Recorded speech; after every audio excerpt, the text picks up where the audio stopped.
Hi YouTube. I recently wrote up what I call Letter to a Bigot. A bigot is someone who is inalterably opposed to a group of individuals, and most times people say that just because they have a belief that they're not bigoted, but it's just what they believe.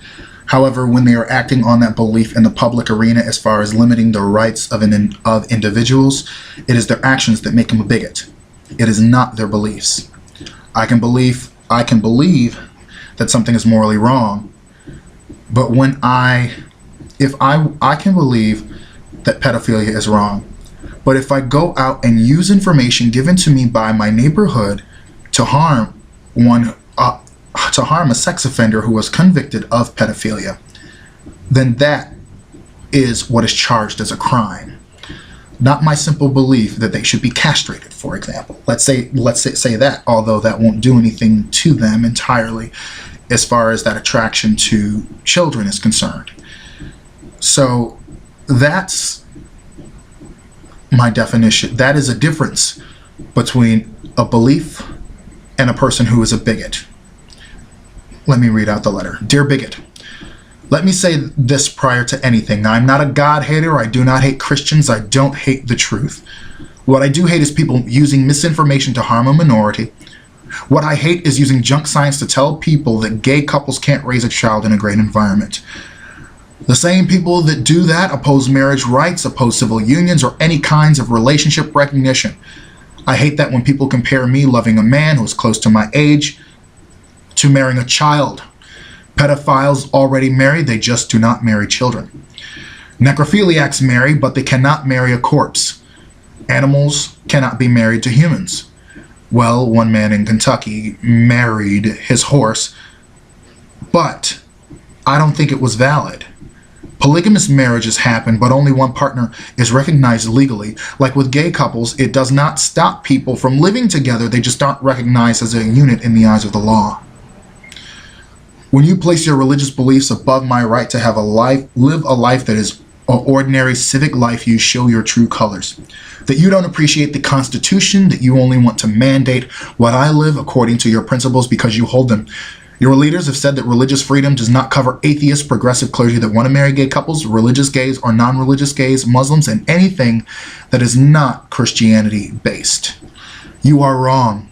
You feel that you can do away with us by ballot initiative, and with violence you actually privately rejoice when it is used against us. You pay lip service to freedom. Your freedom to hate and discriminate is more important than the freedom that we are struggling for to you. You are the ones who equate what we do with who we are. You diss our families, and when there is a backlash you hide behind the Bible when in fact it is your own hatred of us you are showing. You feel that our freedom impinges on your freedom, when in fact it will only end the air of supremacy you have when you say that we can't marry or have an ordinary civic life that you have. You say that you don't hate us, but when the lyrics and melody does not add up, we pay attention to the melody and sense there is something inherently wrong with the song.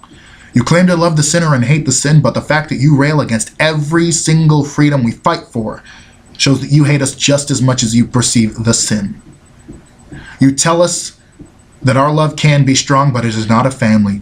You tell us that we possibly can raise well-adjusted kids, but we are not the optimal parents for them. You claim that you love us, but you will kick us out of your homeless shelters, give money to politicians that malign us in speeches, and put parents on school boards that will put forth policies that shun gay kids in our schools, oppose bullying policies, and don't address our health concerns in hospitals, and oppose that wherever it is.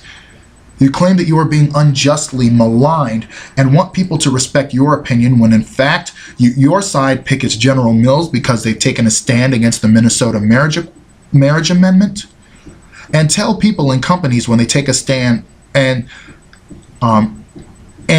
companies when they take a stand for equality. Yet you want people to leave you alone when you sling the mud of hatred at us. Only one thing happens.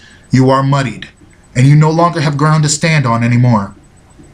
You dish on Starbucks and Microsoft for their opinion and boycott a comic book to make a point, and the point was well made.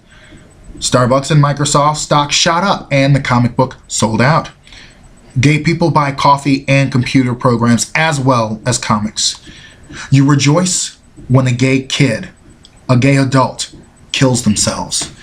You call them sissies and lessies and dykes and faggots in your homes, but put on an air of civility and try to talk about a civilized debate when you act like savages in return. The only debate you want is this. This is wrong. I believe it's wrong. Now let's codify it in the law.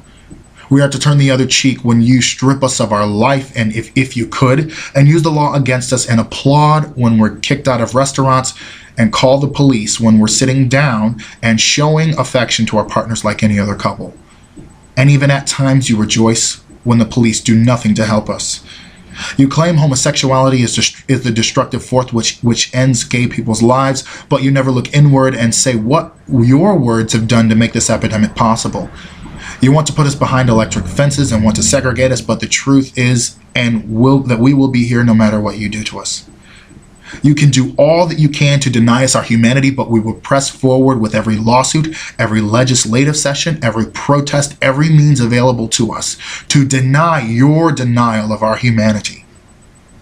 By bringing cases against marriage and adoption bans, we are bestowing upon ourselves the human dignity you seek to deny us on the virtue of who we are, human. We are not homosexual first. That is only in the bedroom. We are senators, representatives, legislative aides, students, workers, rich, poor, skilled, unskilled, lawyers, bankers, doctors, reporters, writers, educators, computer programmers, receptionists, bakers, butchers, sanitation workers, business owners, government workers, police officers, stay-at-home mom and dads, firemen and firewomen, pilots, hunters, photographers, personal trainers, waitstaff. We are so diverse. We are different races, backgrounds, and professions. And we will get our rights despite the conservative dissent, often disguised as another opinion. Our equality will come in spite of you, from New York to Louisiana, North Carolina to Nevada, Washington to Connecticut, Florida to Minnesota. We will press on, and when we live as you're allowed to, we will cherish it. And then the boogeyman you thought us to be will remain in your mind, where it has always been. Have a great day, you two.